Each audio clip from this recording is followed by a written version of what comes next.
My name is Fiona Anderson, and I'm about to tell you how I turned the worst day of my life into my greatest victory. Imagine discovering your fiancé in bed with your younger sister 3 months before your wedding. Now imagine getting a wedding invitation from them with a note saying, "Come see what true love looks like." Most people would skip the wedding or show up crying. I did neither. I showed up in a stunning white dress, with a secret that would destroy their perfect day and change our lives forever.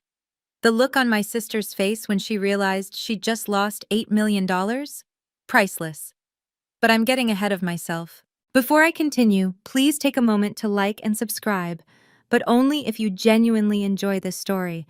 I'd love to know where you're watching from and what time it is there. Now let me take you back to where it all began. The whispers started the moment I walked through the heavy oak doors of St. Catherine's Cathedral. 200 heads turned in unison, like a wave of disbelief rippling through the pews. I could hear the gasps, feel the shock radiating from every corner of that sacred space. Is that the ex? Why is she wearing white? The audacity! I kept my chin high, my steps measured and deliberate on the burgundy carpet. My Versace dress, yes, the one I'd originally bought for my own wedding, hugged my curves perfectly.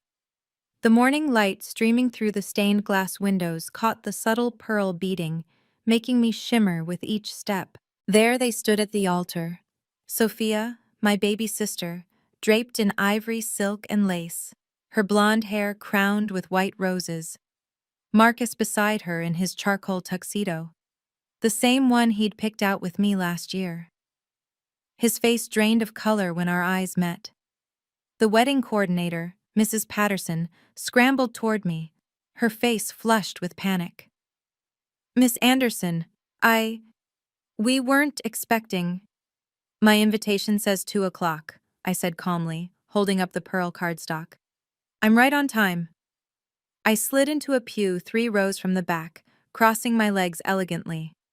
My mother twisted around from the front row, her mouth opening and closing like a goldfish. Dad's jaw clenched so tight I could see the muscle twitching from 20 feet away. But it was Sophia's reaction that fed my resolve.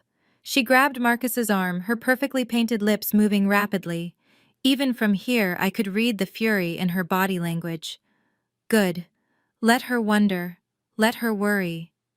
The organ music swelled, attempting to restore order to the chaos I'd created simply by showing up. Father Michael cleared his throat, adjusting his glasses as he glanced between the bride and me. The tension in the cathedral was so thick you could cut it with a knife.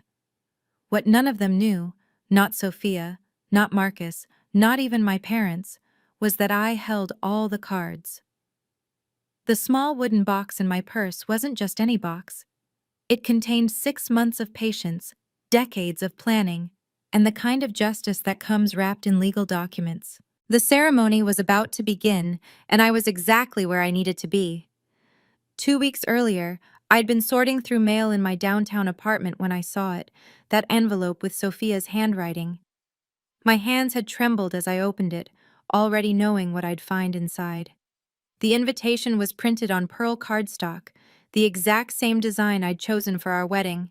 The same font, the same wording. She'd even used the same calligrapher. But it was the handwritten note tucked inside that made my blood run cold. "Dearest Fiona, I know this might be difficult, but family should celebrate family. Come see what true love looks like. We'd hate for you to miss it. Love always, Sophie and Marcus." I'd stood there in my kitchen reading those words over and over. The cruelty of it, the calculated malice. She wasn't just taking my fiancé, she was rubbing my face in it, using my own wedding plans as the weapon. That night, I'd called my best friend Rachel. "Don't go," she'd begged. "It's what she wants, to humiliate you." But Rachel didn't know what I knew. She didn't know about the meeting I'd had with James Mitchell, my grandmother's lawyer, just 1 week before. She didn't know about the documents sitting in his office safe, waiting for the perfect moment. "I'm going," I'd told her, "and I'm going to give them a wedding they'll never forget." I'd spent the next 2 weeks in perfect preparation, not for revenge. No, that was too simple, too emotional. This was about justice, about truth, about finally, after 28 years of being the good daughter, the quiet one, the one who never made waves, standing up and claiming what was rightfully mine. I'd even called Marcus once. He'd answered on the third ring, his voice guilty and defensive. "Fiona, I can explain." "Save it for someone who cares," I'd said. "I just wanted to make sure you're happy with your choice." What? $8 million happy, Marcus. Hope she's worth it. I'd hung up before he could respond. Let him wonder what I meant. Let him lose sleep trying to figure it out. Men like Marcus always thought they were the smartest person in the room. He was about to learn differently. The invitation still sat on my coffee table the morning of the wedding, that cruel note visible beneath it. But I wasn't the same woman who'd received it. I was someone stronger.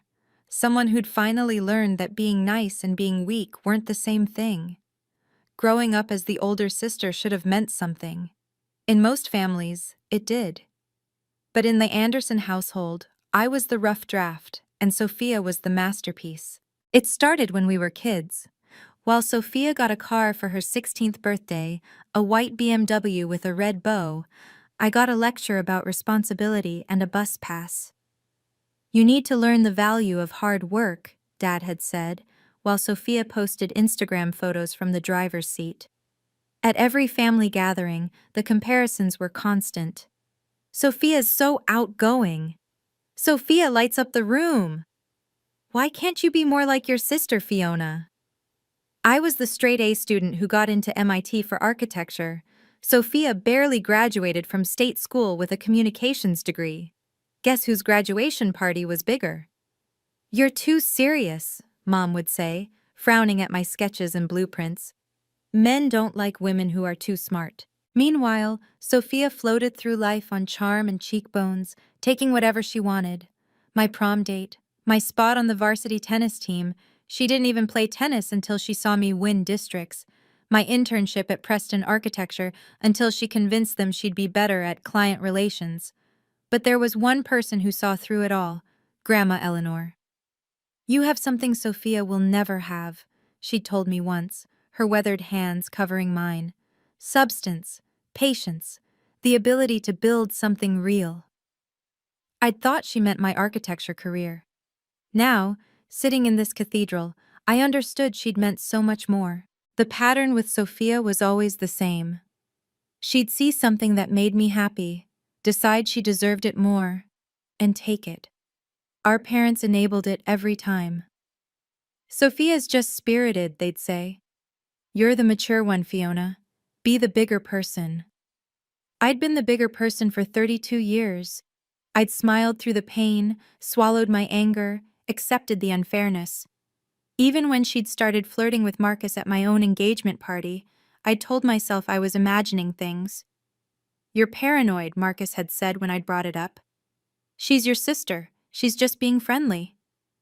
3 months later, I'd found them in our bed, in the apartment I paid for, on the sheets we'd received as an engagement gift. And still, our parents had found a way to make it my fault. "You work too much. You should have paid more attention to him." But today the rough draft was about to become the final edition. Sophia's betrayals had a pattern, like a signature on a crime scene. She always wanted what was mine, but Marcus? He was her masterpiece of cruelty. It started in high school with Jake Morrison. We'd dated for 6 months, my first real boyfriend.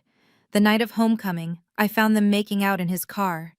"He kissed me," she'd cried to our parents. "I tried to stop him." Jake was banned from our house, and I was told to stop being so dramatic. Then came the Pemberton Scholarship.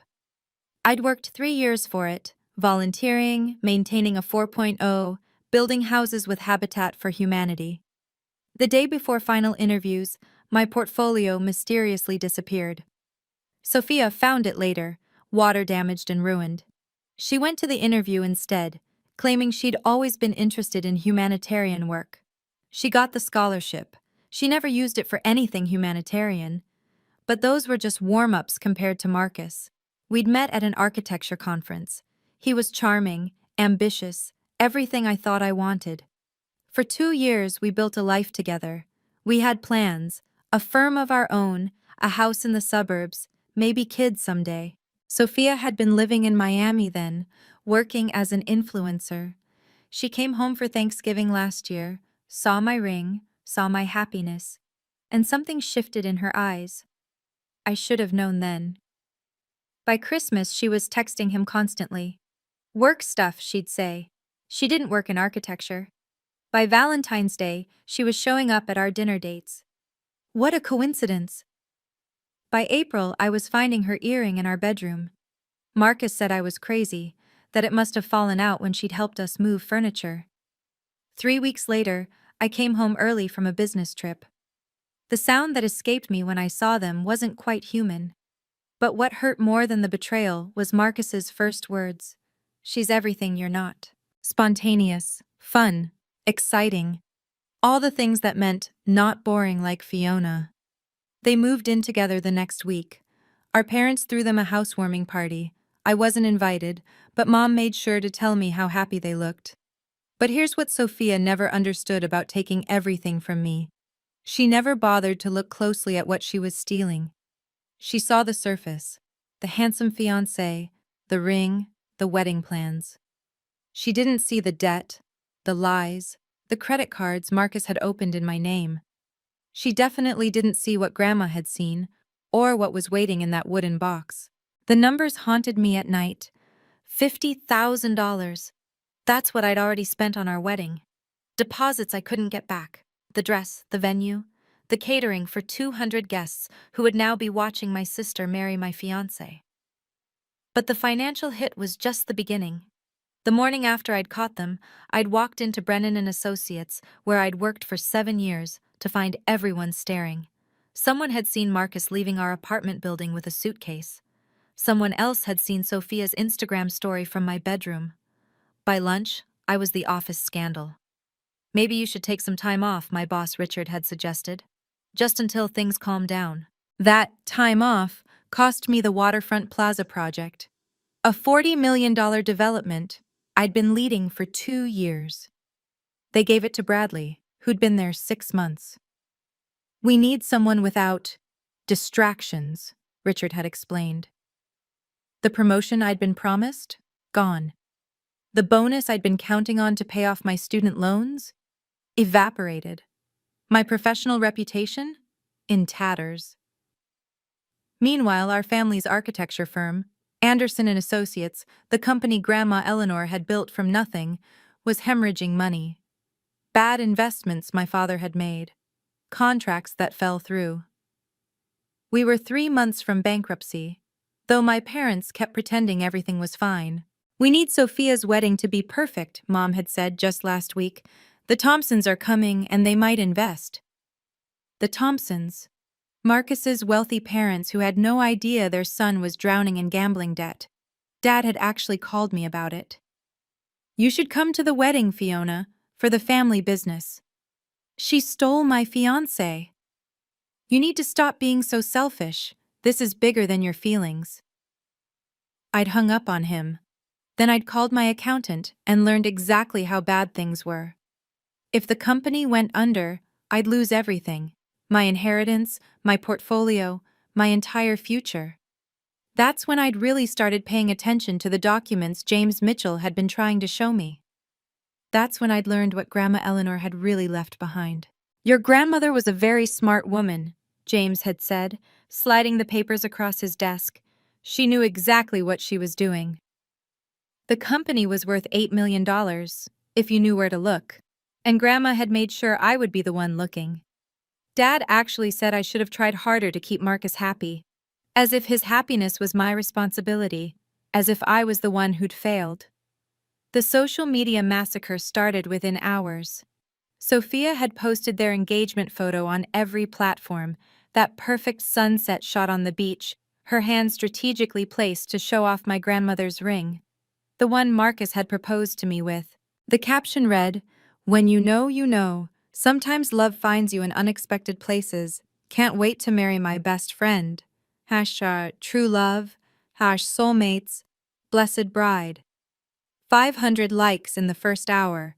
Comments from our mutual friends, my friends, congratulating her. You two are perfect together. Love wins. So happy for you both. Not one person asked about me. At work, I became invisible in a different way. Conversations stopped when I walked by. Lunch invitations dried up. The annual gala I'd organized for 5 years, they asked Jennifer to take over. We just think you need less on your plate right now, Richard had said. My college roommate, Ashley, unfriended me after Sophia told everyone I'd been emotionally abusive to Marcus. My book club disbanded rather than pick sides. Even my yoga instructor suggested I might be bringing negative energy to class. The worst part was the pity. The few people who still talked to me looked at me like I was broken. How are you holding up? They'd ask, voices dripping with fake concern, hungry for drama to share at happy hour. Rachel stayed loyal, but even she didn't understand. Just move on, she'd said. Living well is the best revenge. But I wasn't interested in revenge. I was interested in justice. There's a difference. Sophia's social media became a daily torture I couldn't stop watching. Pictures from my vendors, my florist, my caterer, my venue. She was literally living my wedding, just with a different groom. No, the same groom I'd chosen, the one who was supposed to be mine. Tasting cakes today, with a photo at Minette's Bakery, where I'd already put down a deposit. Found the dress! At the same boutique where I'd bought mine. Planning the honeymoon of our dreams! To Italy, the exact itinerary I'd researched for months. Each post was a knife, twisted with precision. She knew I'd see them. She was counting on it. But while she was posting pictures, I was having different conversations with lawyers, with accountants, with people who'd worked with Grandma Eleanor for decades. Your sister has no idea, does she? James Mitchell had asked during our third meeting. No, I'd replied, finally allowing myself a small smile. She's too busy planning her perfect wedding. If you've ever been betrayed by someone you trusted, you know this pain. But here's where the story takes an unexpected turn. Before I reveal what was in that box, I want to ask you something. What would you have done in my situation? Would you have gone to the wedding? Drop a comment below. I read every single one. And if this story resonates with you, please hit that like button. It really helps other people find these stories. Now, let me tell you about the conversation that changed everything. 3 days before the wedding, Sophia called. I recognized her ringtone, Material Girl, because of course it was, and almost didn't answer, but something made me pick up. You're not actually coming, right? Her voice was sugar-sweet poison. Wouldn't miss it for the world. Silence. Then, Fiona, don't embarrass yourself. I'm not the one who should be embarrassed. Look, I know you're hurt. Hurt? I laughed, and even I was surprised by how calm I sounded. I'm not hurt, Sophie. I'm grateful. Grateful? You did me a favor. Marcus is all yours. Another pause. I could practically hear her trying to figure out my angle. Just don't wear white or anything psycho. Wouldn't dream of it. I lied smoothly. She hung up first. 5 minutes later, Marcus texted, "Can we talk?" Then, "I'm sorry about how things happened." Then, "You deserve to know the truth." Then, "It's about the money." That last one made me pause. He didn't know about Grandma's will. That was still sealed. So what money was he talking about? I didn't respond, but I screenshotted everything. The next morning, Mom showed up at my apartment unannounced. She stood in my doorway in her Chanel suit, looking like she'd rather be anywhere else. You need to stay home Saturday. It's a free country, Mom. Fiona, please. Just this once, think of the family. Like Sophia thought of family when she slept with my fiancé? Mom's face tightened. That's different. They fell in love. In my bed. You're being crude. I'm being honest. There's a difference. She pulled out her checkbook, actually pulled out a checkbook in 2024. How much will it take? Excuse me? For you to stay away. 5,000? 10? I stared at her, my own mother, trying to buy my absence from my sister's wedding to my ex-fiancé. Keep your money, I said quietly. You're going to need it. What's that supposed to mean? Ask Dad about the Patterson contract. Ask him about the loans he took out against the company. Her face went pale. How do you— Goodbye, Mom. After she left, I called James Mitchell. Is everything ready? The documents are authenticated and sealed. The board members have been notified to be on standby. And the timing? Whenever you're ready, Miss Anderson. Your grandmother made sure of that. I hung up and looked at the white Versace dress hanging on my closet door. Almost time. The family intervention came Friday night, less than 18 hours before the wedding. They ambushed me at my apartment. Mom, Dad, and Aunt Patricia, the family enforcer. This has gone far enough, Dad started, settling into my couch like he owned it. You will not ruin your sister's wedding. I'm not ruining anything. I'm attending as invited. Aunt Patricia clutched her pearls. The entire extended family will be there. The Washingtons, the Clearys, the Brennans. What will people think? The truth? Don't be smart, Dad snapped. The company needs this wedding to go perfectly. Marcus's family has connections. Marcus is $200,000 in debt, I said calmly. Did he mention that? The room went quiet. Mom recovered first. You're lying. Gambling debts, credit cards, a failed business venture in Miami. I pulled up the files on my phone. I had a private investigator look into it after I found them together. Wanted to know what kind of man I'd almost married. Dad's face was turning purple. You had no right. I had every right. He opened 3 credit cards in my name. I'm still fighting the fraud charges. This is exactly why he left you, Mom said coldly. You're so controlling. He didn't leave me. He cheated on me, with my sister, who's welcome to him. Stop being vindictive, Aunt Patricia said. Family supports family. Where was that support when I needed it? You're the older one, the responsible one. Act like it. My phone buzzed. James Mitchell. Final review complete. Board members confirmed for emergency meeting Monday 9 a.m. I looked at my family, these people who'd never once taken my side, who'd spent my entire life making me smaller so Sophia could shine brighter. I'll see you all tomorrow, I said, standing up. 2 o'clock sharp. Dad stood too, trying to loom over me. If you show up tomorrow— What? You'll disown me? Cut me off? You already did that when you gave Sophia my wedding vendors, my venue, my life. We're trying to save the family business. No, I said, opening my door. You're trying to save yourselves. There's a difference. As they filed out, Mom turned back. Your grandmother would be ashamed of you. I smiled then, my first real smile in months. We'll see about that. After they left, I opened the wooden box one more time, running my fingers over the legal documents inside. Grandma Eleanor's real will, the one she'd hidden from everyone except James Mitchell. Tomorrow, everything would change. Grandma Eleanor had died 6 months ago, on a rainy Tuesday in January. I'd been the only one with her at the end, holding her papery hand while she struggled for breath. Patience, my dear, she'd whispered, her eyes still sharp despite the morphine. The quiet ones change the world. At her funeral, Sophia had sobbed dramatically, despite not visiting once during Grandma's 3-month battle with cancer. She'd even tried to give a eulogy, but broke down after 2 sentences. Everyone comforted her. Poor Sophie, she's so sensitive. I'd given no eulogy. I'd sat in the back, dry-eyed, remembering the real Eleanor Anderson, the woman who'd built an architecture firm from nothing in 1978, when women weren't supposed to run businesses. 2 weeks after the funeral, James Mitchell had called. Your grandmother left specific instructions. The will reading is postponed for 6 months. Why? She said you'd understand when the time was right. I hadn't understood then. But as spring turned to summer, and my life fell apart piece by piece, I started getting calls.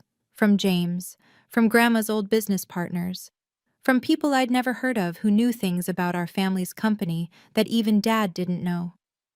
Your grandmother was concerned, James had said during our first real meeting. About your father's management, about your sister's influence, but mostly about you. About me? She said you were the only one who understood what she'd built, the only one who cared about legacy instead of lifestyle. He'd shown me documents, incorporation papers, patent filings, property deeds. Anderson and Associates was worth far more than anyone knew. Grandma had been quietly buying back shares for decades, placing them in a trust.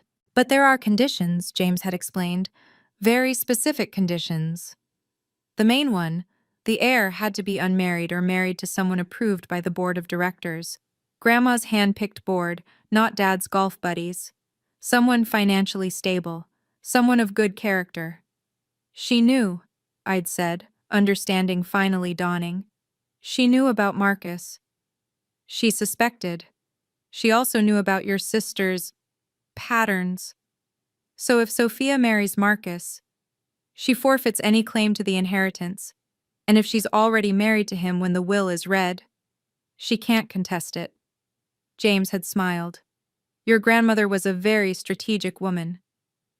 Now, the night before the wedding, I held the sealed will in my hands, 6 months exactly since Grandma's death. The timing was perfect. Thank you, I whispered to her memory, for seeing me, for believing in me. Tomorrow, patience would become power. The full scope of Grandma's plan was breathtaking. Anderson and Associates wasn't just a small family firm. It was the tip of an $8 million iceberg. Over 40 years, Grandma had quietly acquired patents, properties, and partnerships, keeping them in separate entities that only she controlled. The office building on 5th Street? Owned by a trust. The revolutionary design software the firm used? She held the patent. The contracts with 3 Fortune 500 companies? Personal relationships she'd maintained outside the official business. Your father never bothered to look, James had explained, spreading the documents across his conference table. He assumed he knew everything about the company because his name was on the door. But the conditions for inheritance were ironclad. The heir must be of Anderson blood, unmarried or married to someone of demonstrable financial stability, approved by the board of directors within 30 days of the will's reading, of sound moral character as determined by specific criteria. That last one was Grandma's masterstroke. She'd defined moral character in legal terms: no criminal record, no outstanding debts over $50,000, no history of marital infidelity with an engaged or married person. She really thought of everything, I'd marveled. She had 6 months after your engagement to refine the language, James had said. She was concerned about Marcus from the start. But she never said anything. She believed in letting people reveal themselves. The board of directors was equally strategic. 5 people Grandma had worked with for decades, all with unshakable integrity. They'd been waiting, silent partners in her plan. What happens if no one meets the conditions? I'd asked. The entire estate goes to the International Women's Architecture Foundation. And if Sophia contests? She can try, but marrying a man with over $200,000 in gambling debts who committed credit fraud against her own sister? James had shaken his head. No judge would override your grandmother's wishes for that. The wedding invitation on my coffee table seemed to mock me. Come see what true love looks like. True love. Sophia thought she'd won because she'd taken Marcus. She had no idea she'd actually lost everything the moment she said I do. The wooden box sat beside the invitation, containing not just the will, but also Marcus's credit reports, the fraud documentation, and 3 years of Grandma's personal letters expressing her concerns about Sophia's character. Tomorrow, at exactly the right moment, the truth would set everyone free, whether they wanted to be free or not. The wedding reception was in full swing when I arrived, cocktail hour before the ceremony, Sophia's idea of sophistication. I could hear the laughter floating from the garden where guests mingled with champagne and judgment. The seating chart by the entrance told me everything I needed to know about my place in this circus.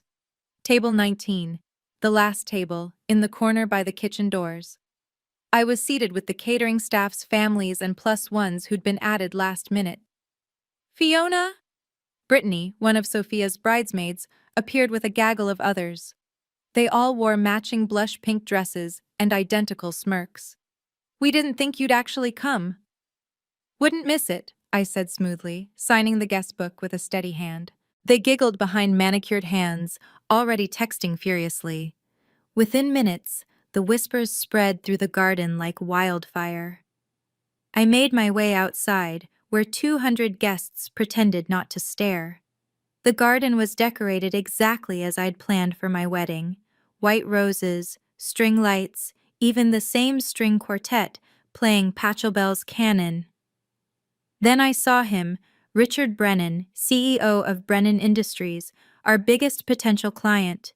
He was chatting with Marcus's parents, who were putting on their best show of wealth despite their son's debts. "Fiona," Richard nodded, clearly uncomfortable.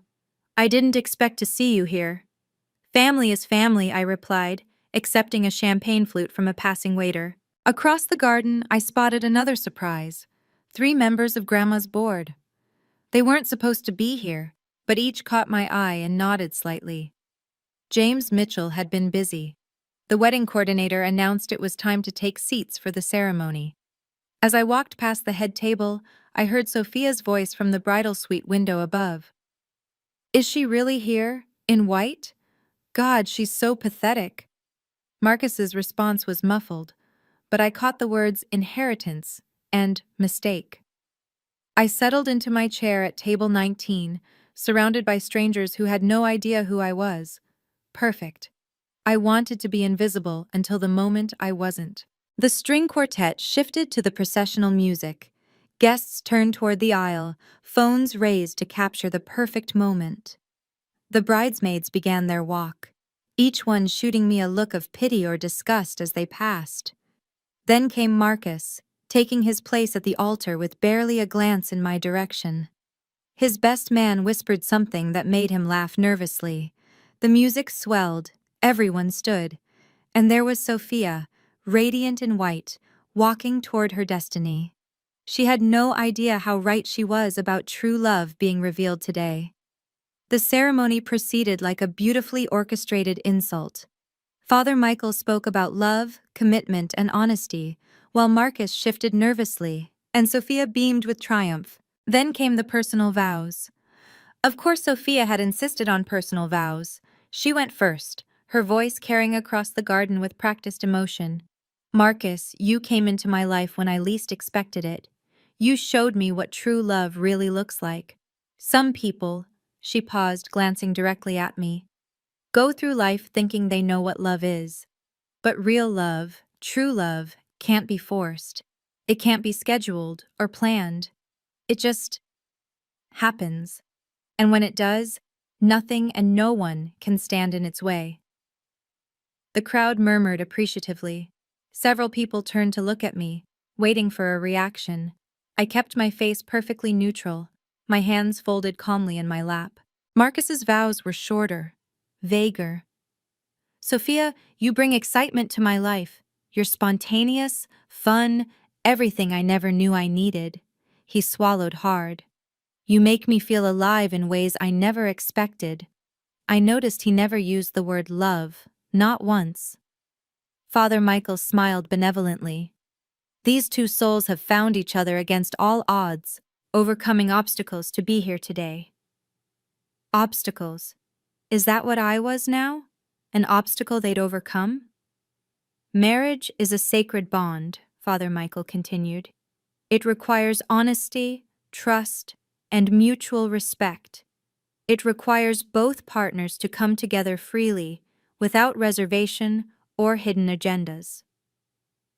I saw Marcus's jaw clench at hidden agendas. He knew about his debts. He knew what he was really after. But did Sophia? "Before we continue," Father Michael said, "I must remind everyone that marriage is not just a union of hearts, but also a legal contract, binding in the eyes of both God and law." Several of Grandma's board members leaned forward slightly. They knew what was coming. "If anyone here knows of any legal impediment to this marriage, any reason why these two should not be joined in holy matrimony, speak now or forever hold your peace." The garden went silent. 200 people held their breath. Sophia turned slightly, looking directly at me with a smirk that said, "I dare you." I stood up. Gasps rippled through the crowd like dominoes falling. Sophia's face went from smug to shocked. Marcus went white as paper. "I object," I said, my voice clear and steady. "On legal grounds." Father Michael blinked in surprise. "Legal grounds?" I walked forward, pulling the wooden box from my purse. "I have documents that materially affect this union." The silence was deafening. This is the moment everything changed. If someone had humiliated you like this, would you have stayed silent? Or would you have done what I did next? I'm curious. What's the biggest betrayal you've overcome? Share in the comments if you're comfortable. Your story might help someone else going through the same thing. And remember, if you're enjoying this, that subscribe button is right there. Now let me tell you about the most satisfying moment of my life. I object on legal grounds. My voice carried across the garden with a clarity that surprised even me.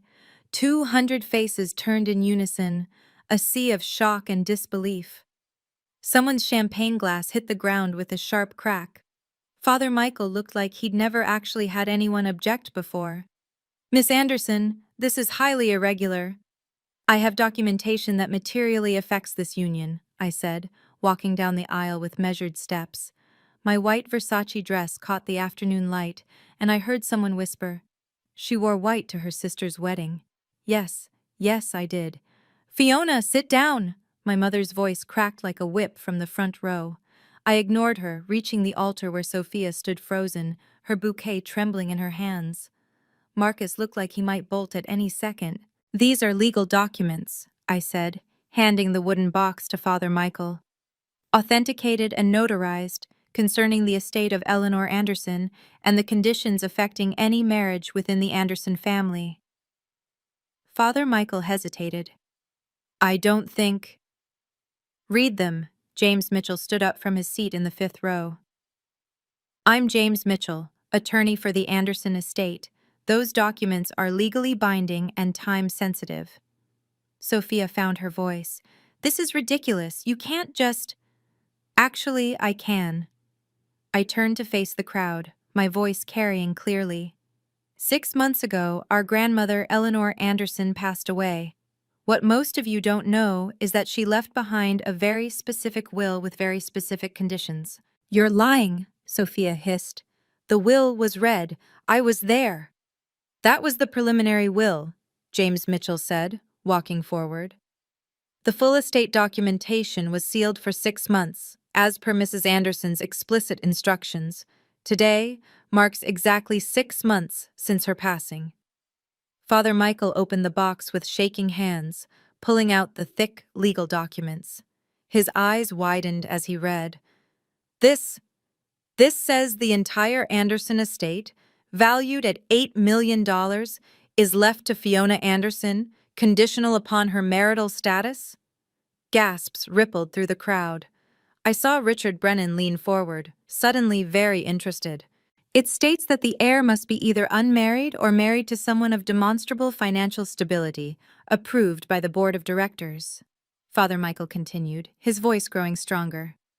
"It also states that any Anderson family member who marries someone with outstanding debts exceeding $50,000 or a history of financial fraud forfeits all claims to the estate." Marcus swayed on his feet. Sophia grabbed his arm, her nails digging into his sleeve. "Furthermore," Father Michael read, "any family member who engages in marital infidelity with an engaged person is permanently excluded from inheritance." The silence was absolute. You could have heard a pin drop in that garden. "How much debt do you have, Marcus?" I asked conversationally. "Last count was over 200,000, wasn't it? Plus the credit cards you opened in my name?" The crowd erupted.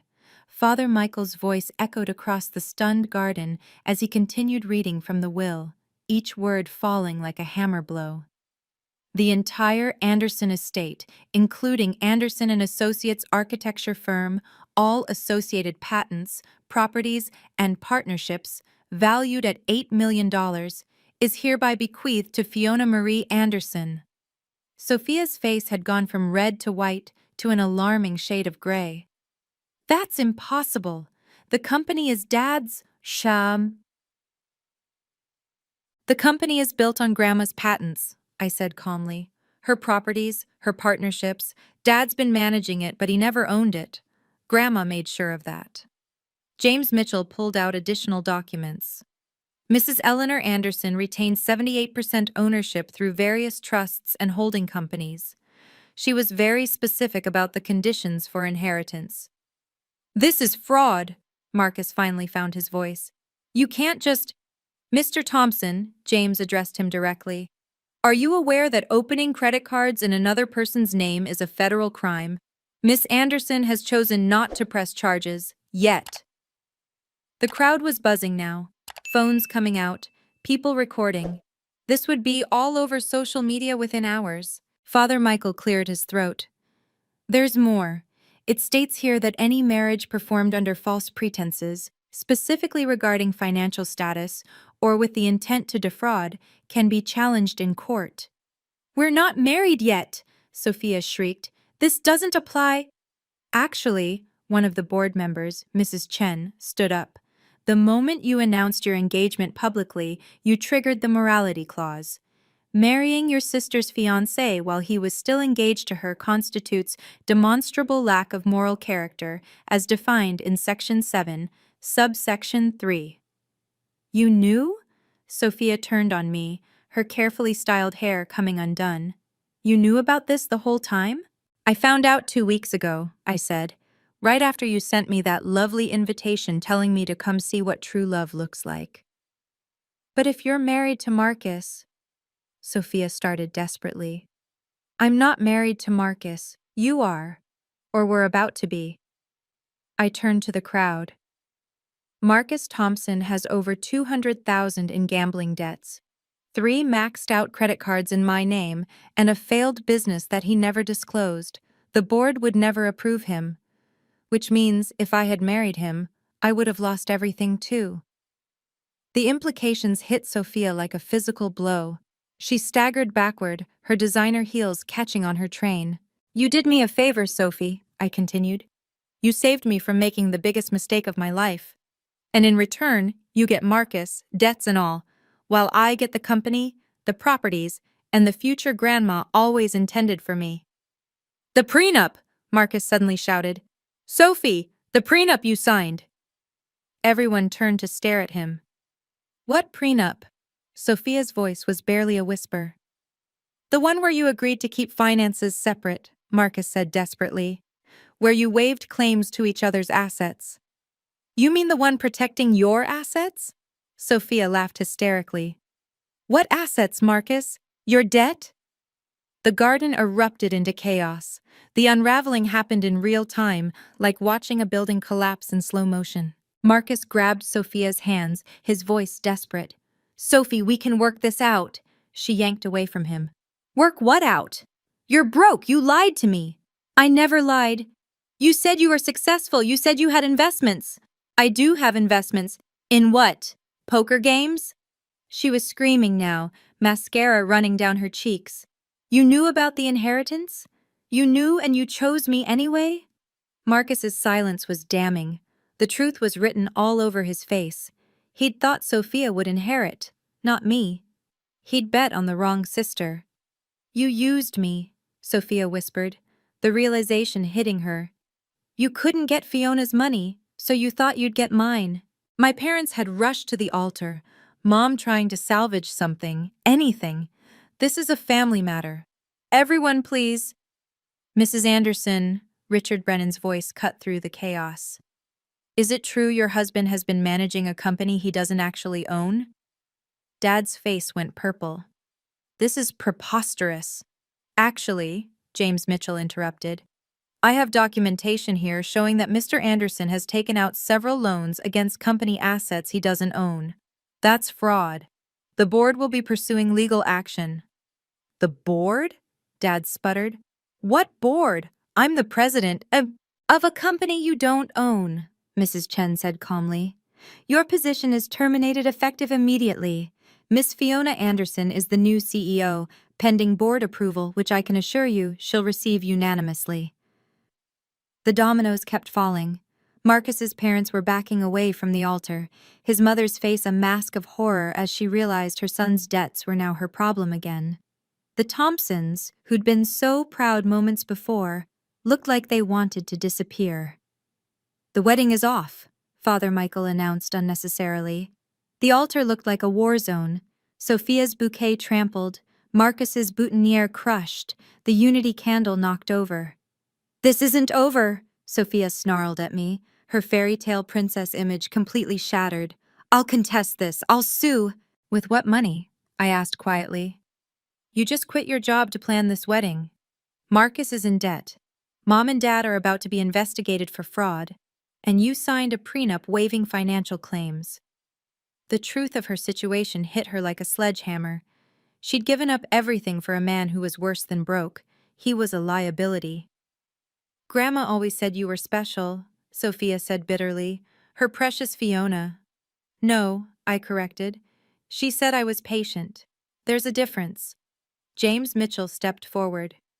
"The board meeting is Monday at 9 a.m. Miss Anderson, we'll need you there to formally accept your position." I nodded, then looked at the stunned crowd. "Thank you all for coming. I believe the reception is still paid for. My deposit, actually. Please enjoy the party." Then I turned and walked back down the aisle, leaving chaos in my wake. The legal machinery started turning before I even reached my car. James Mitchell was a maestro conducting a symphony of consequences. "Mr. Thompson," he called out, stopping Marcus from fleeing. "You'll need to stay. The police have some questions about those fraudulent credit cards." 2 officers had appeared. Apparently, James had anticipated this moment. They weren't arresting Marcus, not yet, but the questioning would be enough to destroy what was left of his reputation. "This is entrapment," Marcus shouted. "She set me up." "You set yourself up the moment you committed fraud," Officer Williams said calmly. "We just need to verify some signatures." Meanwhile, the board members had cornered my father. Mrs. Chen was holding a tablet, scrolling through financial records. "Mr. Anderson, can you explain this withdrawal from the company account? And this one? And these 17 others? Those were business expenses. For your personal mortgage?" Mr. Yamamoto, another board member, raised an eyebrow. "That's embezzlement." "I'm the president." "Were," Mrs. Chen corrected. "Were the president of a company you never owned." The wedding guests had split into 2 camps, those fleeing the drama and those recording every second. I saw at least 3 people live streaming. #wedding crash. Grandma was probably already trending. Sophia tried one last desperate play. "Wait, if Marcus and I don't get married, then Fiona can marry him and lose everything?" I laughed, actually laughed. "Sophie, I wouldn't marry Marcus now if he was the last man on earth. Besides, the fraud charges make him ineligible under Grandma's morality clause. He's toxic to any Anderson inheritance." "You planned this," she accused. "You knew I'd steal him. I suspected you'd try. You always want what's mine. But Marcus? Marcus was a surprise. I didn't know about his debts until after I caught you together. Funny how things work out." Richard Brennan approached me as I reached my car. "Miss Anderson, Brennan Industries would like to discuss a partnership with Anderson and Associates. Under your leadership, of course." "I'll have my office call you Monday," I said professionally, though inside I was screaming with joy. This was the contract Dad had been chasing for 2 years. "Your grandmother would be proud," he said quietly. "She always said you were the future of the company." As I drove away, I saw the scene in my rearview mirror. Sophia sobbing on the altar, Marcus being questioned by police, my parents screaming at James Mitchell, and 200 guests capturing every moment for posterity. The reception hall was still set up, the cake still waiting to be cut, the band probably wondering if they should play. My perfect wedding turned into Sophia's perfect disaster. Justice had been served, and it was delicious. By Sunday morning, the video had gone viral. "Bride's sister objects with $8 million will," had 3 million views and counting. Someone had caught the entire thing, from my entrance in white to Sophia's complete meltdown.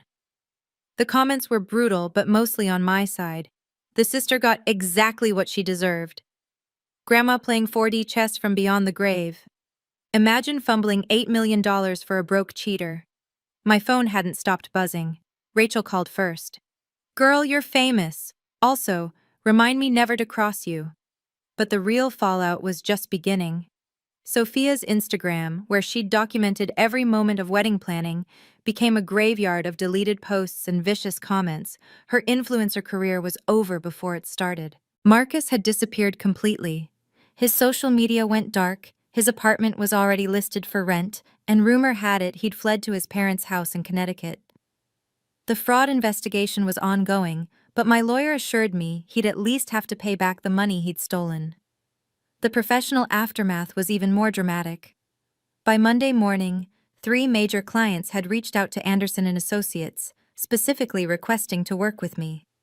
The story of a woman who'd quietly built her success while her family underestimated her? That was the kind of leadership they wanted. Your grandmother was a legend, one CEO told me. She built this company when women weren't supposed to run businesses. Looks like it's in good hands. The board meeting was a formality. Unanimous approval, just as James had predicted. I was officially CEO of Anderson and Associates, with full control of an $8 million empire I'd helped build but never thought I'd run. Dad tried to show up at the office Monday afternoon. Security turned him away. I'd had his access revoked. The investigation into his embezzlement was moving forward. He'd probably avoid jail time, but his reputation was destroyed. Mom called 17 times before I finally answered. How could you do this to your family? I didn't do anything, Mom. I just stopped letting you do things to me. Your sister is destroyed. She'll survive. Maybe she'll even learn something. She had to move back home. Then maybe you can finally teach her about consequences. The call ended with Mom crying about how I'd ruined everything, but for the first time in my life, I didn't feel guilty. I hadn't ruined anything. I'd revealed the truth. Tuesday's headline in the business section: Anderson and Associates under new leadership, stock soars. Wednesday's update: Marcus Thompson arrested for credit fraud. Thursday's twist: Sophia started a job at Starbucks. Friday's victory: Brennan Industries signed a $40 million contract with Anderson and Associates. Grandma had been right. The quiet ones do change the world. We just do it with paperwork instead of noise. 2 weeks after the wedding disaster, my family attempted reconciliation. They showed up at my new office, the corner suite that used to be Dad's, looking like refugees from their former life. Dad had aged 10 years in 2 weeks. The investigation had frozen his personal assets. Mom's designer clothes looked wrinkled, her perfect hair unstyled. And Sophia? She looked hollow, like someone had scooped out her insides and left only the shell. We need to talk, Dad started, but his usual commanding tone was gone. About what? The embezzlement charges? The lawyers handling that? About the family, Mom said weakly. We're still family. Are we? Because family doesn't usually try to destroy each other. You destroyed us, Sophia finally spoke, her voice raw. You took everything. I took what was mine, what Grandma left me, what you tried to steal. I didn't know about the will, but you knew Marcus was my fiancé. You knew the wedding vendors were mine. You knew the pain you were causing, and you enjoyed it. Silence. For the first time in our lives, Sophia had no comeback. Grandma left me a letter, I said, pulling it from my desk drawer. Want to hear what she wrote? They stared as I read. My dearest Fiona, if you're reading this, then my plan worked. I've watched your family diminish you for years, watched them take your kindness for weakness. Your father is a fool who values appearance over substance. Your mother enables the worst in people. And Sophia is what happens when beauty comes without character. But you, my dear, you have both strength and kindness. The company was always meant to be yours. I just had to make sure you got it without them destroying you first. Be patient. Wait for them to reveal themselves. Then rise. Mom was crying. Dad looked stunned. Sophia stared at the floor. She saw us, Dad whispered. All of us. She loved you anyway, I said. But she didn't trust you. There's a difference. What do we do now? Mom asked. You figure it out. Without my money, without my help, without using me as your emotional support system. For once in your lives, handle your own consequences. You're really going to abandon us? Sophia asked. I'm going to do what you taught me, I replied. I'm going to put myself first. They left quietly, defeated. But I wasn't celebrating their downfall. I was just done being responsible for it. That night, I found another letter from Grandma, one James had saved for after the confrontation. Forgiveness will come, in time, but boundaries come first. I'm proud of you. She'd known everything, planned everything, even this. 6 months later, my life was unrecognizable in the best possible way. Anderson and Associates had landed 3 major international contracts. We'd hired 50 new employees, including some of the best architects in the country who wanted to work for a firm that valued merit over nepotism. The company was thriving under my leadership, and everyone knew it. The fraud charges against Marcus had stuck. He'd pled guilty to avoid jail time but would be paying restitution for years.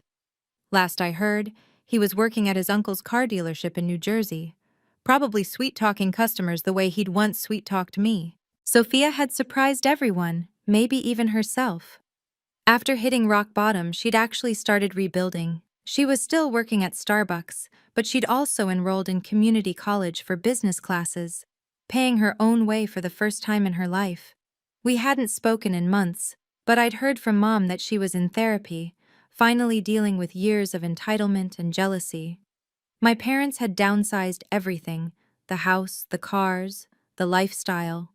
Dad's embezzlement case had been settled out of court, but his reputation in the business world was finished.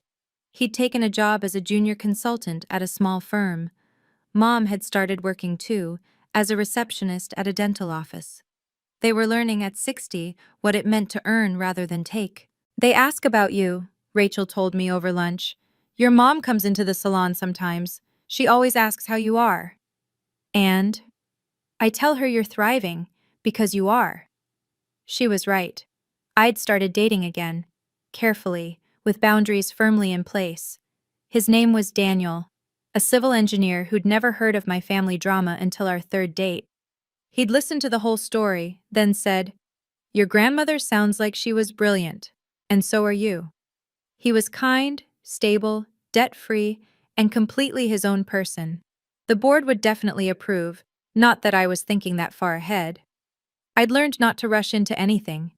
The most unexpected development was the letter I'd received from Sophia last week. "Fiona, I know you probably don't want to hear from me, but therapy requires me to make amends, not for forgiveness, but for accountability. I was cruel to you. I took everything I could because I was jealous of everything you were. You were smart, talented, hardworking, everything I wasn't. Instead of trying to be better, I tried to make you smaller. Marcus was never about love. He was about winning, about proving I could take anything from you. I see now how pathetic that was. You gave me a gift at that wedding, though you didn't mean to. You showed me who I really was. It was ugly, but it was necessary. I'm working on being better. Not for you, not for the family, but for myself. I don't expect forgiveness. I just wanted you to know, Sophia." I'd read it 3 times, then filed it away.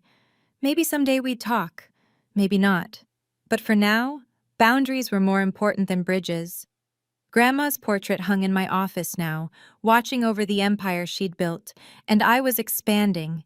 Sometimes I talked to it, telling her about contracts won and challenges overcome. "You taught me the most important lesson," I said to her picture. "That being kind doesn't mean being weak, that patience isn't the same as passivity, and that sometimes the best revenge isn't revenge at all, it's just living your truth and letting others face theirs." The company was mine, the future was mine, and for the first time in my life, I was exactly where I belonged. That's my story of how I turned betrayal into triumph without raising my voice or throwing a punch. Just patience, preparation, and perfect timing. If you've made it this far, you're amazing. Thank you for listening. What boundaries do you need to set in your life? Let me know in the comments. If this story inspired you, please share it with someone who needs to hear that justice doesn't always come with drama. Sometimes it comes with documents. Subscribe for more stories of quiet victories. Until next time, remember, the best revenge is a life well lived.